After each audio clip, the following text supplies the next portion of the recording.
मैं पीछे भी देख रहा हूं, देखो पीछे भी देख रहा हूं, यहाँ पे भी हाथ उठना। जय तेलंगाना। कारू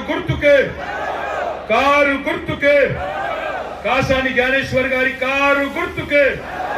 अरे उधर ऊपर हाथ नहीं उठा रहे, क्या बात है? हमारे लोग नहीं है क्या? कांग्रेस क्या है क्या? सरे अंदर బాగున్నారు రేవంత్ రెడ్డి ప్రభుత్వం వచ్చినాక బాగున్నారా? 2500 వస్తున్నాయా మహిళలకు? 4000 వస్తున్నాయా పెద్ద మనుషులకు? తులం బంగారం వచ్చిందా? ఆడపిల్లలకు స్కూటీలు వచ్చినాయా? మార్పు బాగుందా? బాగలేదా? బాగలేకపోతే కాంగ్రెస్ పార్టీ ఈ బల కొడతారా? 13 తారీఖు నాడు చీరి చింత గట్టాలే కాంగ్రెస్ పార్టీ. రేవంత్ రెడ్డి భాషలో చెప్పాలంటే లాగుల తొండలు ఇడిచిపెట్టాలి. నాకు ఆ భాష రాదు. నేనేమంటున్నా అంటే మరి కేసీఆర్ ఉన్నప్పుడే బాగుండే అంటే మీకు నేను ఒక చిన్న ఉపాయం చెప్తా. మీరు ఎవ్వలతో కొట్లాడకుండ్రి, ఎవ్వలతో పంచాయతీ పెట్టుకోకుండ్రి, ఎవ్వలతో గొడవ పెట్టుకోకండి. మీరు చేయవలసిందల్లా ఒకటే ఒక్క పని. 13 తారీఖు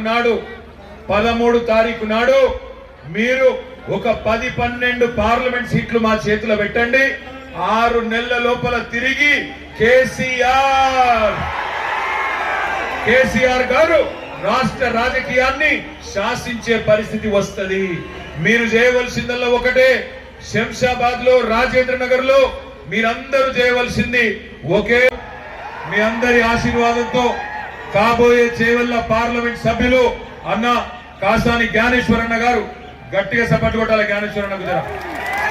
బలహీన వర్గాల ముద్దుబిడ్డ, 93 కులాలను ఐక్యం చేసిన బలహీన వర్గాల బాహుబలి మన కాసాని జ్ఞానేశ్వరన్న. మరి అలా కేసీఆర్ గారు మీ దగ్గరికి మీ చేవెళ్ల సోదరులను నమ్మి మీ దగ్గరికి పంపించినారు. తప్పకుండా మీ ఆశీర్వాదం ఉంటుందని నేను నమ్ముతా ఉన్నా. మిమ్మల్ని అందరినీ నేను ఒక్క ప్రశ్న అడుగుతా. మోమాట పడకుండ్రి, సిగ్గుపడకుండ్రి, నిజాయితీగా సమాధానం చెప్పండి. 4.5 నెలల కిందట కేసీఆర్ గారు ప్రభుత్వం నుంచి దిగిపోయినరు. కొత్త కాంగ్రెస్ ప్రభుత్వం వచ్చింది. జరాగుతాం కాంగ్రెస్ ప్రభుత్వం వచ్చింది. ఇక్కడ ఉన్న మా ఆడబిడ్డలను ముందు ఏ విధంగా ఉండే, తెలంగాణ వచ్చిన తర్వాత ఏ విధంగా మన బస్తీలలో ఒకసారి ఆలోచించాలి. చాలా మంది చాలా మాట్లాడతారు, కానీ మనం పనిచేసి చూపెట్టినాం. ఏ బస్తీకి పోయినా, ఏ లంబాడ తండకు పోయినా, ఏ గిరిజన బస్తీకి పోయినా ఇలా రోడ్సే కానీ, డ్రైనేజే కానీ మంచినీటి ఇచ్చిన ఘనత మన ముఖ్యమంత్రి గారి, మాజీ ముఖ్యమంత్రి గారిది. అందుకని దయచేసి మీరు అందరూ ఒకసారి ఆలోచించాలి. సర్పంచ్లను అందరినీ ఒకరేది ఒకటి, ఎంపీటీసీలు అందరినీ వార్డు మెంబర్ కాడికి కోరుతున్నాను నేను. మనం బస్తీలలో పోయి ఊర్లలో కూర్చొని రాత్రికి ఆలోచించాలి.